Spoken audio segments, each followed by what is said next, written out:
Hello, and welcome to the Divine Feminine Revolution podcast. I'm your host, Dr. Megan Monday, and I'm so excited to have a friend, part of my tech team and everything all together, Cara Laban, who is the Techy Witch. And she has really helped me kind of revolutionize my business, automate the back end, which we love, and, really help me bust through some of my tech mindsets to be able to, do it in a way that works for me and really, handhold me when needed through the tech pieces. And so I just really appreciate you so much. You've helped me really streamline my business. And, not only that, but I'm going to brag on you. You're traveling the world while you're doing it, which that's the dream most of us have, to be location independent digital nomads. So you're doing the thing. I want to hear you brag about your travels and all the fun, juicy stuff there. And also being a queer friendly, business owner, which I think is such a passionate, that's definitely a community I've served and, I'm glad to be a part of. And so love that you do that. So we're going to talk about how to make tech sexy as fuck, which I think is very revolutionary in its own sense because, I was talking about this with someone today about getting that sort of math tech stereotype threat conditioning programming that women aren't good at those things. And I feel like there's still some mindset maybe that could be released around that. But I think that we only can do what we think is possible. And so, I think that is such a powerful through line through your business and your branding. So I'm going to turn it over to you. You know the drill, the brag intro. So what did I leave out and what do you want to share about? Oh, you didn't leave out much. Yeah, I got stuff a couple of years ago because I was a VA and I realized I hated doing things manually because I'm pretty lazy. Actually, so I started learning how to automate stuff so I didn't have to do so much manual work. And I realized how much there was a need for that, especially in the coaching consulting space. And I got pretty damn good at it. And next on my list is Spain. I'm actually leaving in a week to head to Spain for a few months. So exciting. Every time we get on a session, I'm like, where are you now? I want to live vicariously through you. So I think that currently that is in awesome. Awesome. How's summer in the city so far? It's been fun. It's been so at times, but it's nice. Okay. Yeah, I totally get where you're coming from with the automation piece. And, in my brick and mortar business, I can't tell you how many times I would rewrite the same paragraph when literally we could copy and paste / even a step beyond that, automate. Yeah. And I think, gosh, so many people have, I'll just speak for myself, but, I'd be ready to launch and then it's is the link gonna work? Or that what's the one that links everything? Is that Zapier? Zapier, thank you. How the hell is Zapier supposed to work? That kind of thing. And, I think you've made it so approachable and, easy to wrap my head around. And oh my gosh, automated waiting lists and email pages and, getting Thrivecart all set up has just done wonders for my business. And it's really helped me give my VA stuff that I really want her to work on versus just the busy work that's kind of needless. So it's definitely been a business enhancement. I'd love to hear that. Yeah. So it's been so good. And, I think that's what keeps particularly a lot of people off of online business is just the tech piece of it, and I think just the same way some people don't have the entrepreneur mindset of being oh, I could never run a business. I think people are oh, I can't handle social media or the tech, and oh my gosh, the hours I've spent on YouTube just trying to find one little answer, it's just been so good to have you as a consultant as part of the team and just to have confidence that the payment links are going to work and the emails are going to go out and everything's going to do what it's supposed to do is so huge. So makes it easier to it's going to work. Yeah. well, and it's like that certainty piece. I Yeah. think it's like part of the confidence of like making it happen. Yeah. So especially with, some like passive products or like memberships or things where it's like a little bit more, automated. The whole sales process is automated. Um, so like, fill me in a little bit on like, how did you, like, what's your origin story? Like, how did you kind of you said you were a VA, but like, Yeah. how did you kind of know you wanted to do this? Did it find you? So COVID, of course. Of course, I COVID feel like origin story. Yeah. That's this podcast's origin story as well.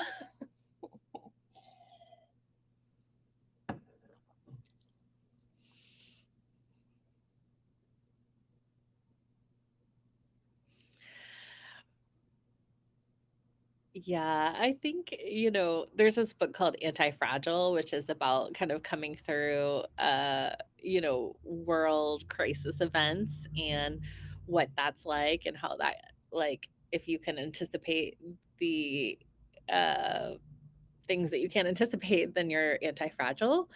And so I do think like necessity is the mother of innovation. And so it's just one of those things where um it's really powerful when you can adjust with whatever life throws at you.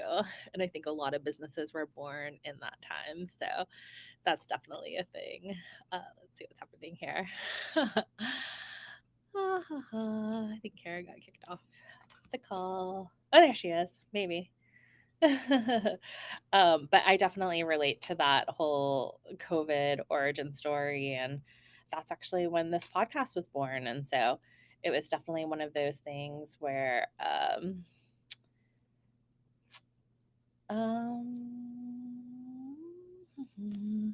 uh, you know, I felt like it was such an important time to kind of get the message out. And I really wish if I could go back and do it again, I wish I had started my YouTube at this time. A little shameless plug here while we're on waiting for Kara to log back on.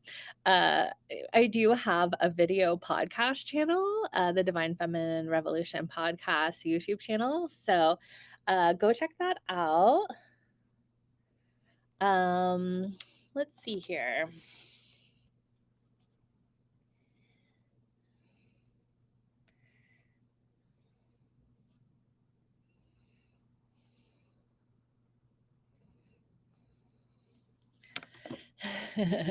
Or I love when you get dropped in the middle of a podcast. That's always so fun. We love to wing that. It's one of those things that unfortunately does happen. So let's see here.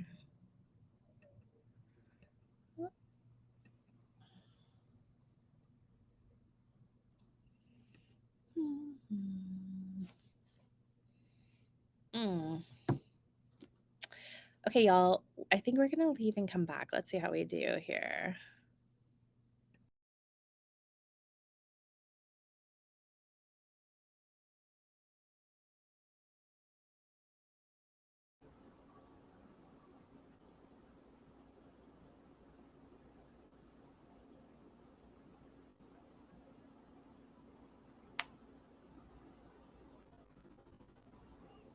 Are we back?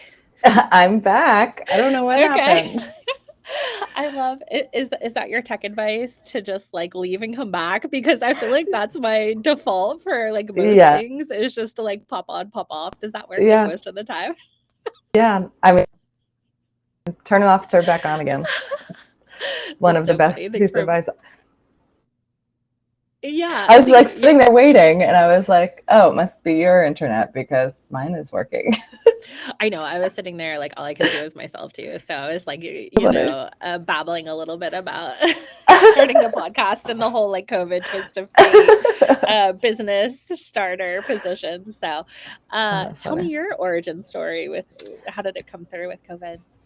Okay. So I was waitressing. I was a waitress and bartender for like 6 years.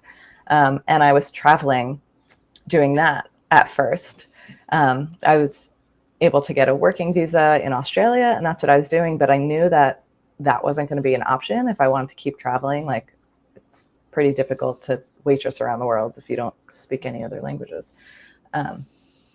So I switched to teaching English online for a little bit, and I hated that. I just do not have the personality to be able to be like, "Hi, I'm teacher Cara." What? No. It could be exhausting to have to be so fake nice. Yeah, it's not for me. And then I got another waitressing job in Alaska, but COVID happened, so I never went. So started joining like digital nomad groups on Facebook, and I was like, here's a list of my skills. I have no idea what I could do. I've been waitressing for 6 years. Like I like wrote, some people were like, you're a really great writer. You could do content writing or copywriting. It sounds like you have a lot of skills. You might want to become a VA. Signed up for this course with Hannah Dixon on how to become a VA and like set up an online business. Do pretty much everything you need to do to start getting clients, send contracts, track your work, and then like use the skills that you already have. And I started out doing writing and marketing kind of stuff, and I didn't like that. It was not for me. So I started doing general admin stuff, and I got one client who was running, and she was like, every time someone signs up, I need you to make sure they get a welcome email and a worksheet and put them in this Google sheet, and we need to send a package, blah, blah, blah, blah, blah. And I was like, how many people are signing up for this program? She's like, it's usually around 40. I was like, and you've been doing this all. Like, I don't want to do this 40 times. Seems boring. very, very silly and boring. Yeah. So I learned how to like automate and link up her Wix to her Flowdesk to Google Sheets and Slack so we get notified of things. And it just made life so easy. And I was like, wow, I should do this more because people need help with this and they don't know what the fuck I'm talking about. So that's how I got started. That's awesome. Yeah, I think, I wonder what your take on the industry is, but it does seem like, the coaching industry is maybe having a bit of a contraction around the whole financial thing, like everybody is in the world. Um, but I'm just thinking that I feel like the service provider, sort of like tech side of it, I feel like is a really great way to break into it because not everyone wants to be front facing like a coach. And then also, like, I just think that there's so much need for like video editing, content creation, like automation, all that sort of stuff. I know my Definitely. OBM went through my Fearless Feminine Academy, and she's done a great job like filling out our caseload and getting contracts. And I was just recommending to another client of mine who's going through a career change, that like copywriting, could be a thing if you're into the writing. I feel like that could be really hard to take on someone else's voice unless maybe you have like some of those open centers in human design and you have that chameleon Yeah. thing. But I think that, VA, like OBM, if you have the gift for that tech piece, I think that that's a great way to get into the business and like fill yourself up with clients. So, Oh, definitely. yeah, you recommend that? Like, because I feel like that's people I think sometimes go more towards like the coaching, not recognizing like how much money can be made and the like support of, Yeah. all the things that go Yeah. into I coaching. hesitant about becoming a VA at first because like I knew it was an option, but I knew that VAs made like 50. Yeah, not a It's livable not wage. the max. I got into this course and I realized like, no, it's like you That's could not be a true. VA. Yeah, right. And once you start as a VA, you learn so much and then you niche and you become, you know, good at what you're doing, and you could level up to become an OBM or to become a consultant or to become something more specialized. Like you could start as a copywriting VA, but then turn into like a copyright money. But being a VA is a great way. I started at $16 an hour, but quickly moved up to $20 an hour and then 25 and then 30. And then it just kind of kept going from there because I got so good and was working a lot faster. And then I tried to move away from the hourly altogether. But yeah, had I started as a VA, I wouldn't have learned anything. Like and workflows and customer experience and all of that. So if anybody wanting to start working on and you think you don't have any skills that translate, you're probably wrong. Yeah. You Yeah, and I do. think even just simply posting for someone, like I think most people know how to post something on the different platforms Yeah, can be super definitely. helpful. I was listening to Literally, which is definitely one of my favorite podcasts, and they were talking about like the VA being like the hands and the OBM being the brain, and I was like, oh, that's such a easy, simple kind Yeah, of shortcut to kind of understand the different roles because I've definitely not been totally clear as to like what's what. Just yeah. curious if you had any like take on, you know, what makes like a good OBM or like when you know you're ready to hire one, even anything like that. Yeah, so an OBM is gonna, which stands for online business manager. Uh-huh. People don't know what that means. Um, they're gonna come in and like take a look at your systems and how everything's running and be able to manage everything and really give you advice on what to change, what to keep, how to keep going. As a VA is gonna, you want to already know what you want to have them do. So a VA is Mm. more task oriented. Uh-huh. So that's why they charge less than an OBM, because an OBM is going to be um, more the idea person and Mm-hmm. bigger picture.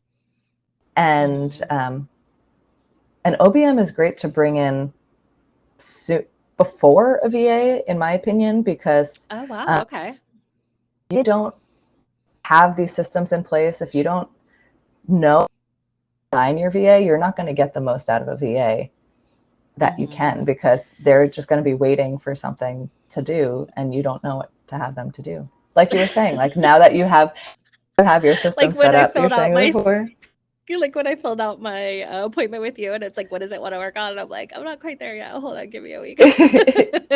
Yeah, exactly. Yeah. Well, I think that's really helpful. And, I always hear like hire a team before you're ready. And I totally get that piece of it. But that's kind of interesting perspective on OPM that actually could come before a VA because that's honestly opposite of the way that I've heard it. But that makes a lot of sense to me, Yeah, and especially I mean, if. there are a lot of OBMs who are like OBM/VA, so they Right, could do the right. systems and as well, or Yeah. some of them bring their own team, like they have their own VAs.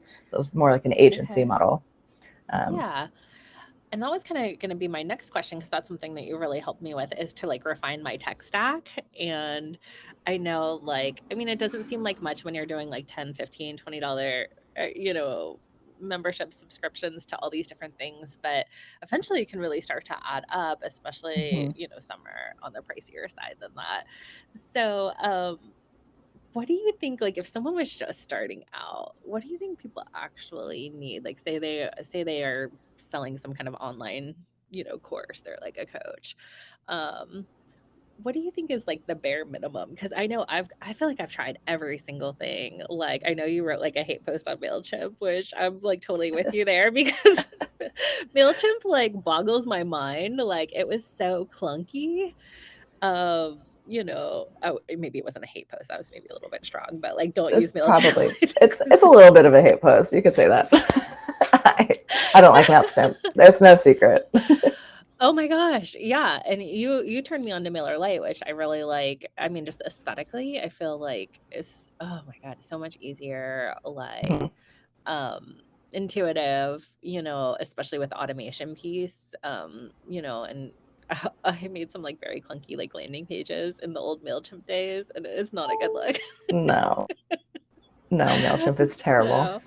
So, I know it's probably, like, really different for everyone, but what are just, like, some of the ones that you like and, Yeah, like a little I starter tell pack?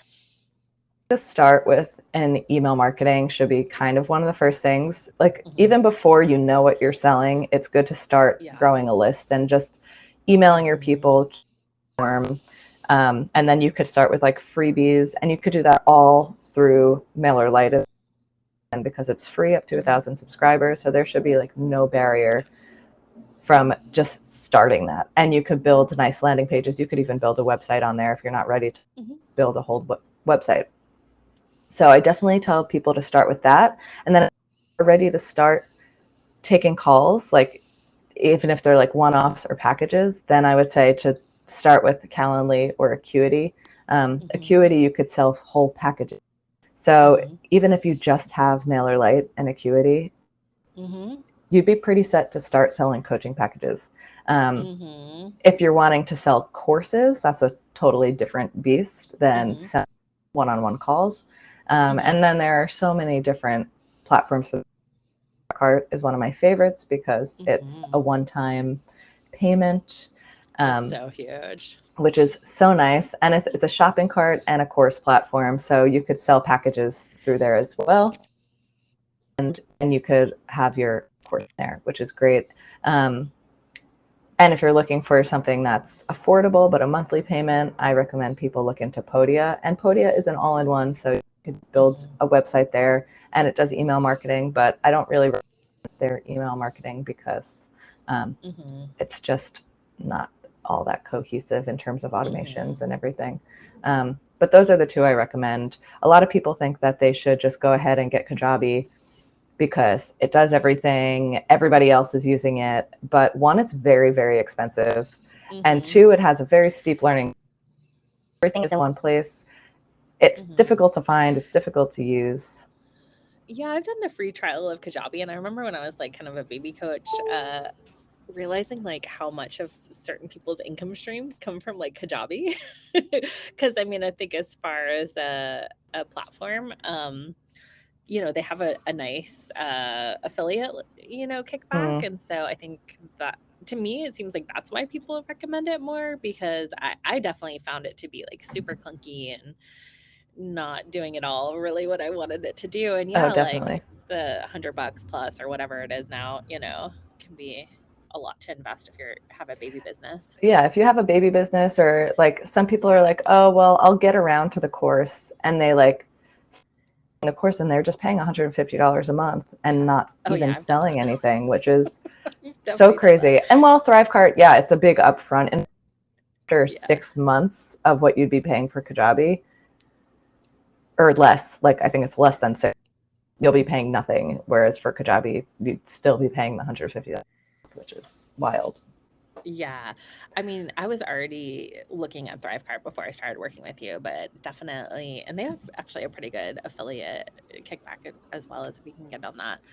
So, Um, yeah, but it's so nice to have what I really like about it is just how, they'll like if you have a membership or something, they'll if someone stops a payment, it sort of like automates some of that process. And yeah, I think that that's really cool. And then just being able to have like I feel like the payment piece is just really easy with it. And then once they added the online portal, like so good. So yeah, I feel like I've gotten I mean, I've done everything. Like I did ClickFunnels, I did MailChimp, I've done Kajabi, I've done like all the things, and it just feels so good to be in a very like slim tech stack with like yeah. MailerLite, which is free. I switched to Calendly, which is free. That's how I do my podcast automation. Mm-hmm. I've bought the Thrive cart, so I don't have a monthly payment then, and so it really, I think if you're, I love like a bargain. So, Definitely. I love to find a deal. And so I think it's been really nice to kind of slim that down. And really, it's been pretty easy to connect all those things, of course, with your help. So I think that that's a really nice beginner packet. We talked a little bit in the green room about talking about AI because Yes. that is obviously like a hot topic here. So I'm kind of curious, where do you want to jump off with that? I mean, we could just talk about like the capabilities of AI. I know it's a hot topic right now, and everybody kind of Mhm. has their opinions about it. So I would love to hear what your opinion on AI is.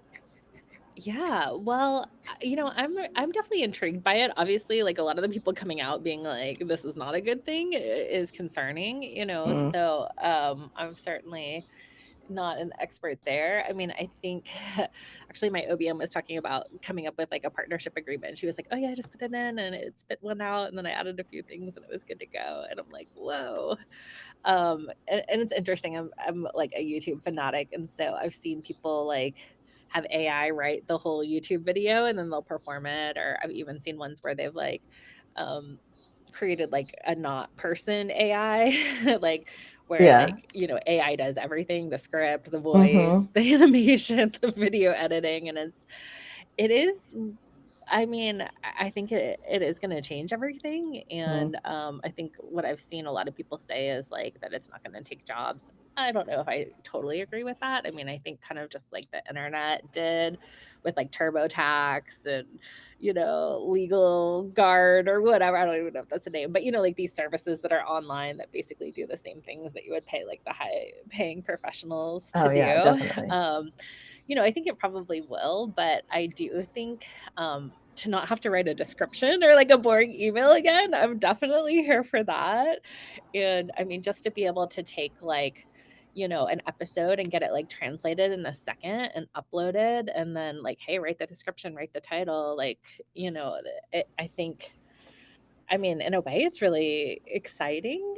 I do sort of, I'm like worried about like that kind of knowledge like in the wrong hands. I think could be interesting. I think it'll be interesting to see, there's so much like imitation in the coaching space. It'll be interesting to see like if everyone switches to AI writing stuff. I think that there's really a sort of opportunity that if you are like writing original content and original thought, that'll kind of stand out versus the more AI generated um content. So those are just some initial thoughts. Where do you land?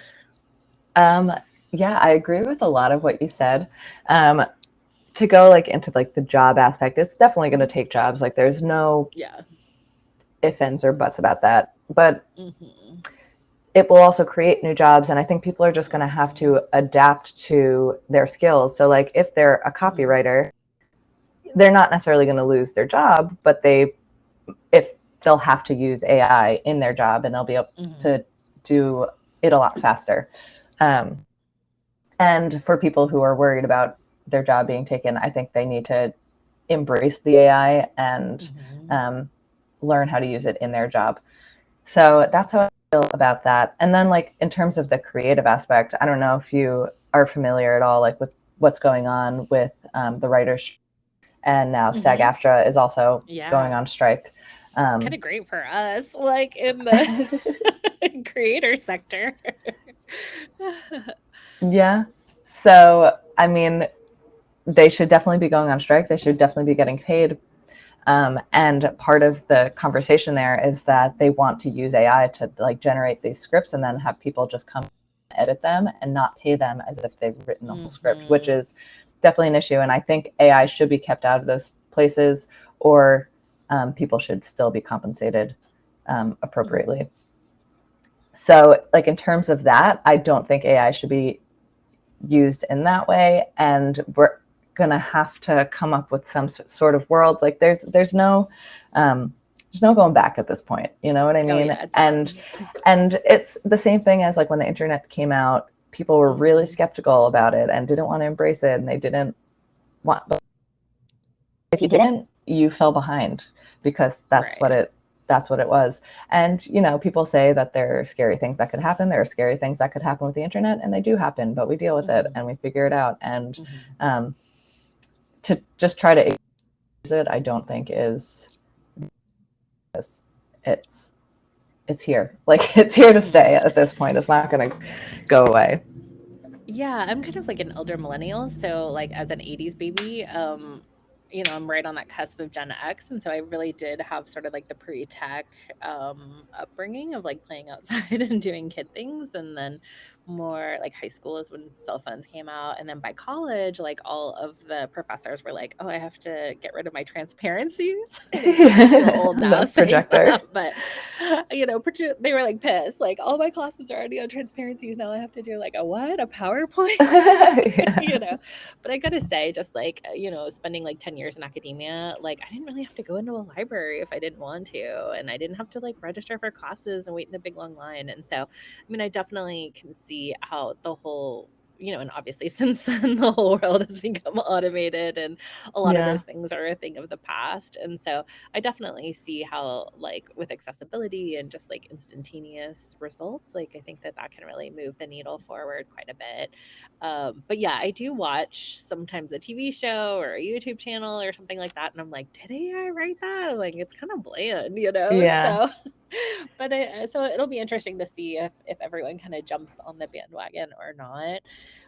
But yeah, I think it is really interesting, especially in the creative space, like the way that they're using it for music and like that the songs are coming out kind of just as good, but according to some people, so it is interesting to see. I am wondering how it'll shape creativity. I think it could make you like so much more creative because it's such a idea Yeah. generator. Yeah. And, it could also just make everything kind of Inhibit. flat. Yeah. But Yeah. I also think like in terms of business, it's a great tool, especially for small Yeah. business owners who don't have the access or the budget to maybe hire a copywriter or to hire Mhm. a content like a social media content planner. They don't have the Yeah. budget to hire a bunch of customers AI even for that, or like chatbots or something like that. And that is a great way for them to deliver a better experience or to have a better experience. Um, got off a consultation with somebody and she was like, I'm working on a sales page and I don't know what to put in there. And it's interesting that she was asking me as a tech consultant. She was like, I don't know what content to put in my sales page. And I was like, I'm not a copywriting consultant, but I could show you how to use it. I showed her prompt to use for generating sales pages, and she was absolutely blown away. She was like, I cannot believe this. Like, I can't believe I wasn't already using this. But Mhm. yeah, a lot of people don't know how to do it. Well, I think it is one of those things like I used to hate like the staff meetings that could have just been an email, like that whole thing. I feel like it could really take some of the sting out of like the boring busy work and kind of Oh, definitely.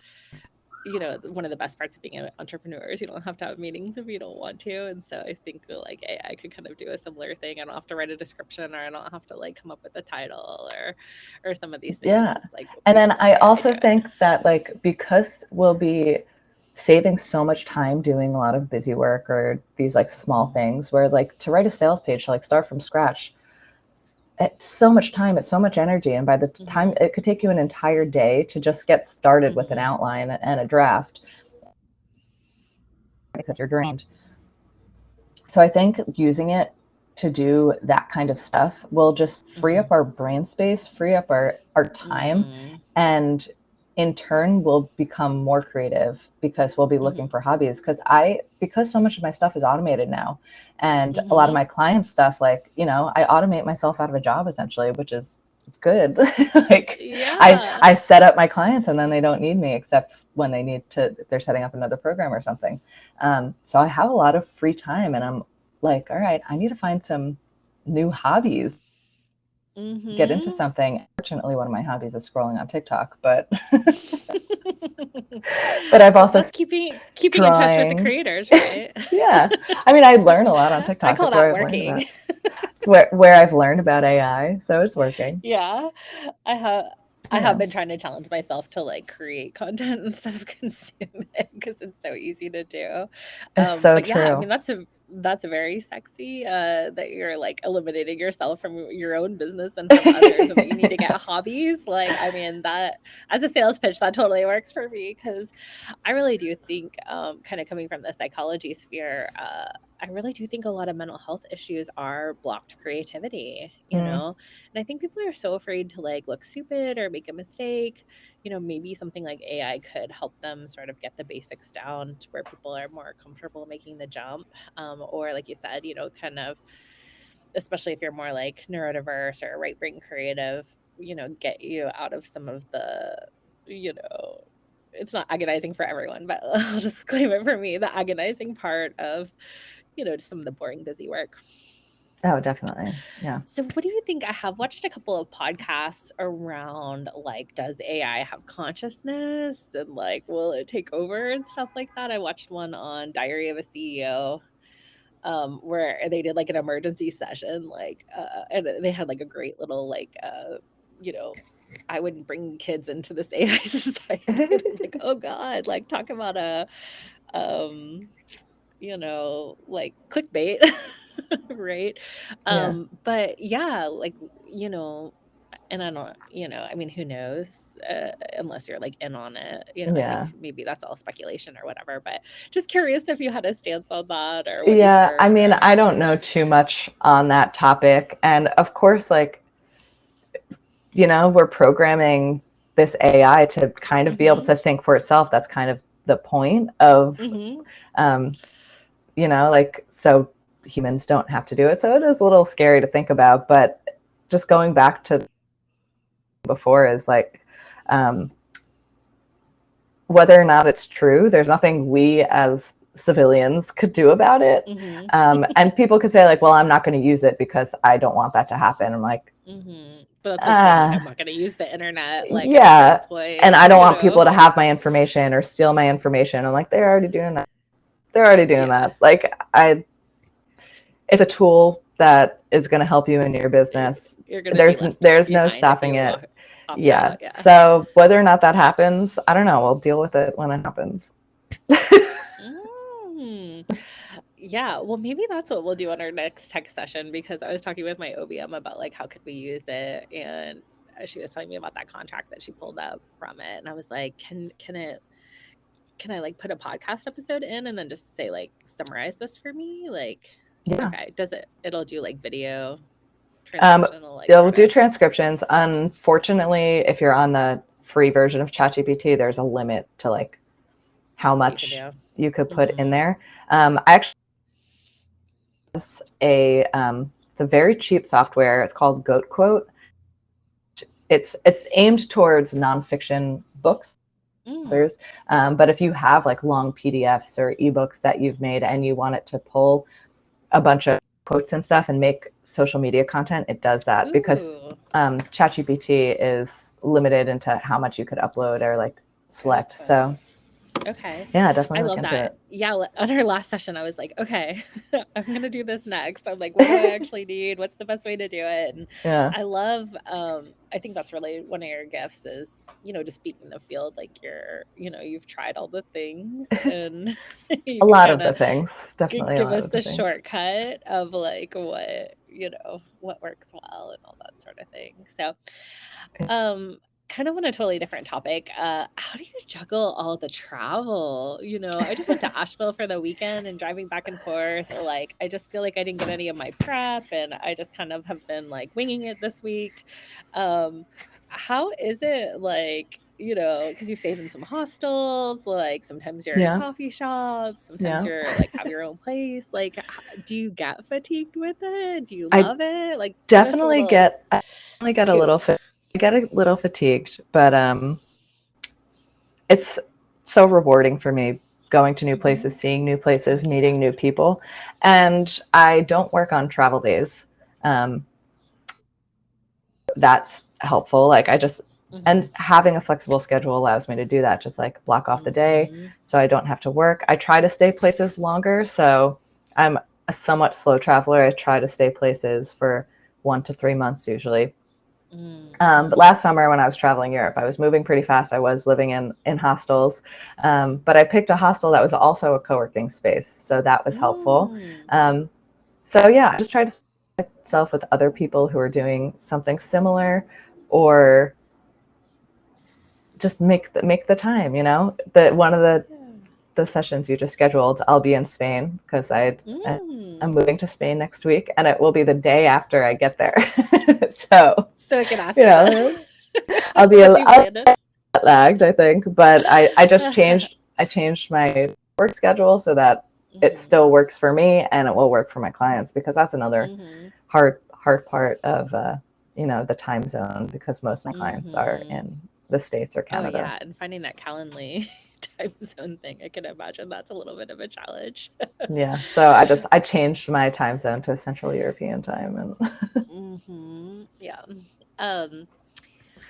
Well, yeah, I've definitely like I think it's my Sag moon. Like I'm just like obsessed with travel, but obviously have like a brick and mortar business. That's why definitely going to the online business is very desirable. To be location independent completely would be awesome. I'd love to hit that goal by the end of the year, would be amazing.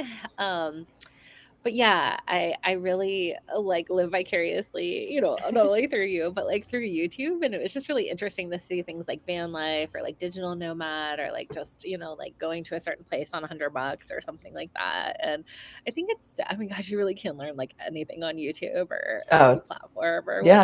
I whatever. mean, that's really how I learned what I'm doing now too. Uh-huh. YouTube And I mean, it's University. just you did exactly. And it is, I know sometimes when I think of like all my coaching investments, I'm like, Coaching yeah, is but when you do, valuable in its own respect. no, when you don't get the personal, Yeah. holding and, all that kind of thing. But yes, you can.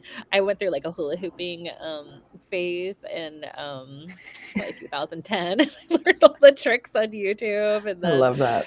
even just like film editing and all the things, or like exploring, like when we upgraded to Riverside, which is what we're doing this podcast on, just stuff like tutorials and stuff is so helpful. So yeah, part of the break I was plugging the YouTube channel. So yes, check out Divine Feminine Revolution podcast YouTube channel. I'm trying to get to 1,000 subscribers, y'all, so I can monetize it. So if you're one of those 1,000 true fans, please go check it out. But yeah, I think it's so cool that people like give you a sneak peek into their life, so I think that that's really cool to see.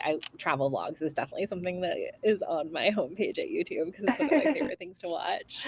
Oh, I love But I that. can imagine like, it's probably awesome and glamorous in its own way, but then also like bumpy in other ways, Oh, depending on the yes. day or the I trip. mean, I've thought about like travel vlogging and doing all that, but it is so Mhm. tiring and I don't want to like time. So I did a Oh little bit when yeah. I was in England, and like when I was in Manchester by myself, and I was like, oh, I'll do like a come on a date with me kind of thing, and I was like, I really have to film everything. It's so much work. Yeah. It's not for me. I'd rather do something separate Mhm. from the travel while I Mhm. travel. You know what I mean? I'll see if we can get you this link, but there's this creator on YouTube I really like, Katie Stuckley, and she's got a travel blog and she does kind of like, Instagram tips and all that kind of businessy Yeah. stuff. But she had one where it's basically like a selfie stick, but it like edits the stick out of it. And so you can kind of Oh, like I've walk seen. with it holding Yeah, your I've seen that. hand, but it Yeah. doesn't like it sort of edits itself out. So you can really Yeah. kind of get like the shots of yourself without having to do the selfie, Yeah. the arm, the arms in the shot or whatever. Um, and I guess kind of my final question, I know one of the reasons why I chose to work with you is because you're queer friendly.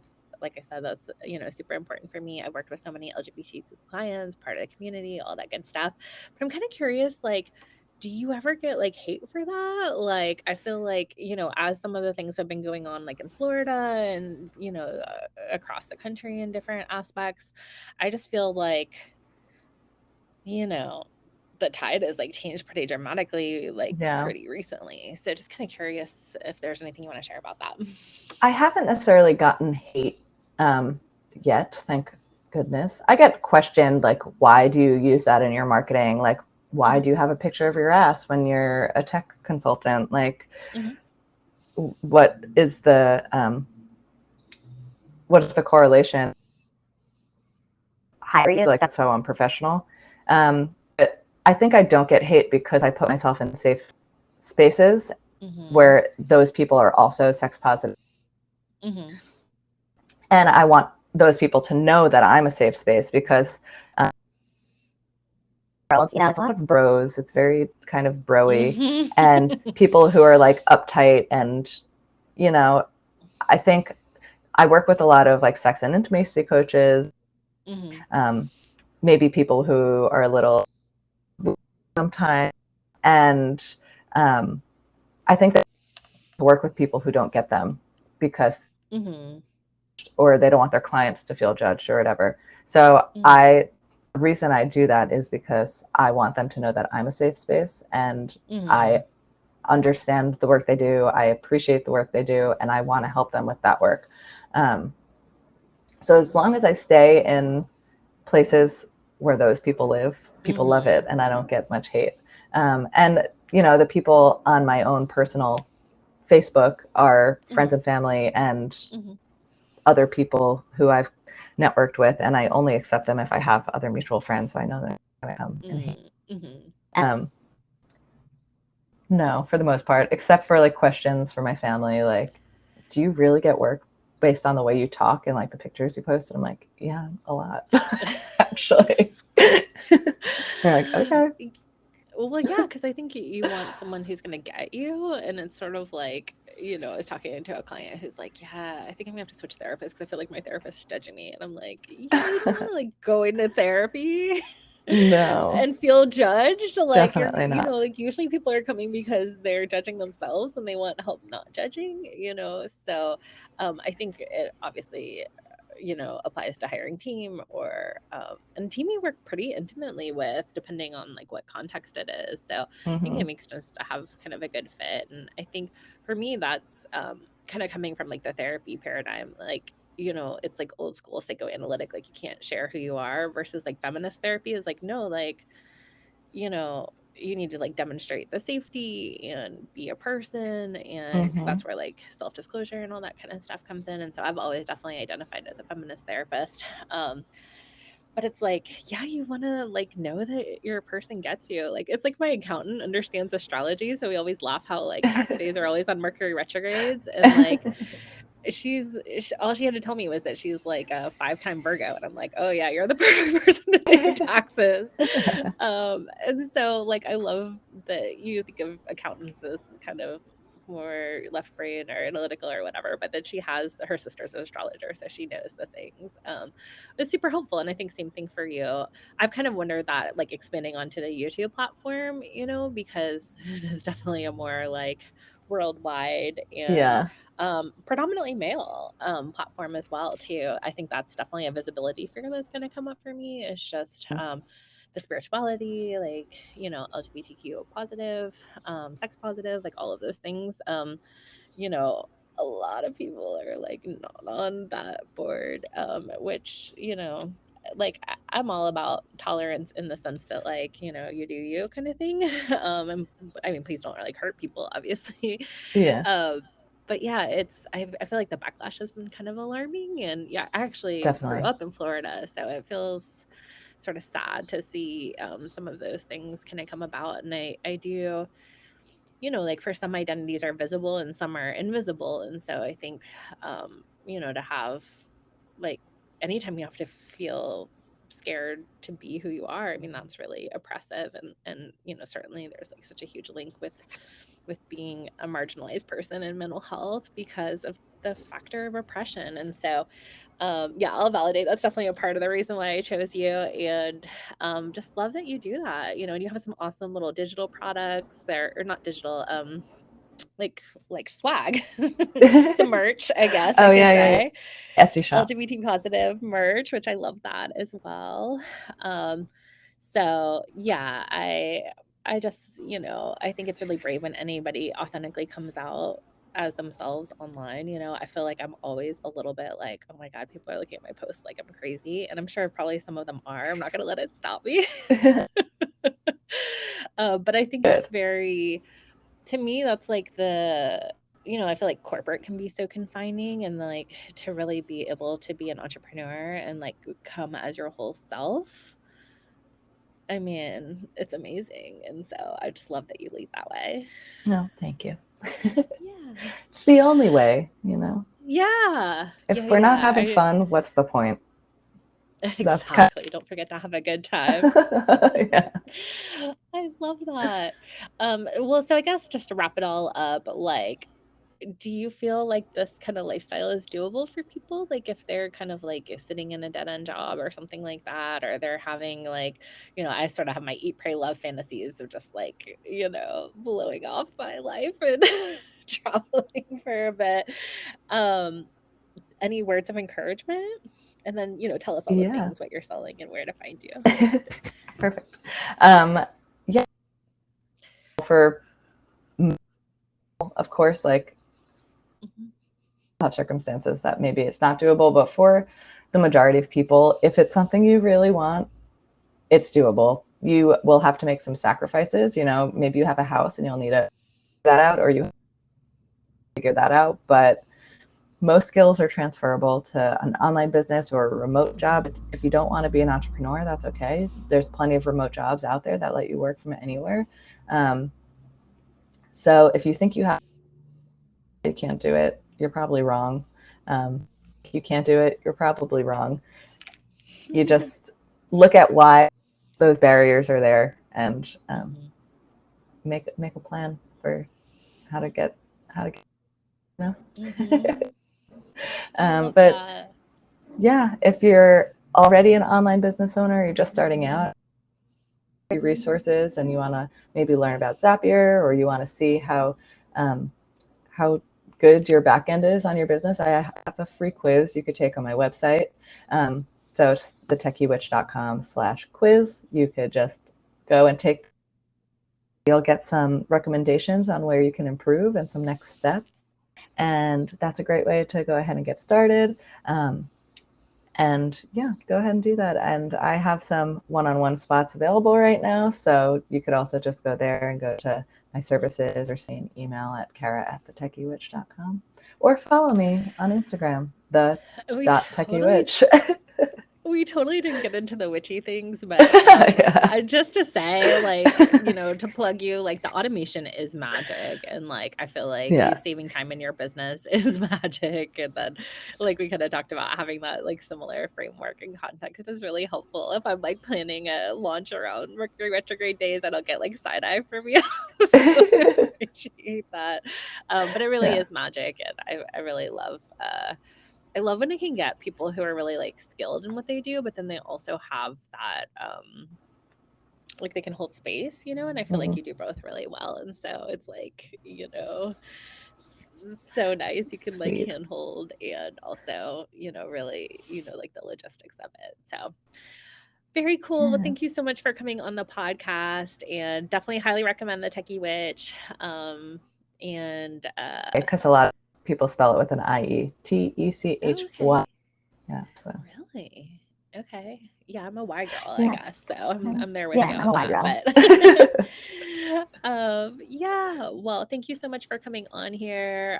Highly recommend. And yeah, I think if you are feeling like you want to do a business, like just go for it. Like I think that's why I called this Divine Feminine Revolution, was the idea of like the matriarchy sort of coming into power. And I think a big piece of that is women earning money and working for themselves. And it doesn't have to be women, but like, anyone, especially if you don't fit into like, the whitewashed, like masculine corporate thing, like go your own way. I highly recommend. All right, Cara, I will see you on our next session. And thanks everybody for Yeah. watching. I do have some Destiny one-on-ones. I'm about to close that up and launch Fearless Feminine. That's probably what we'll be working on, Cara, is setting that all up.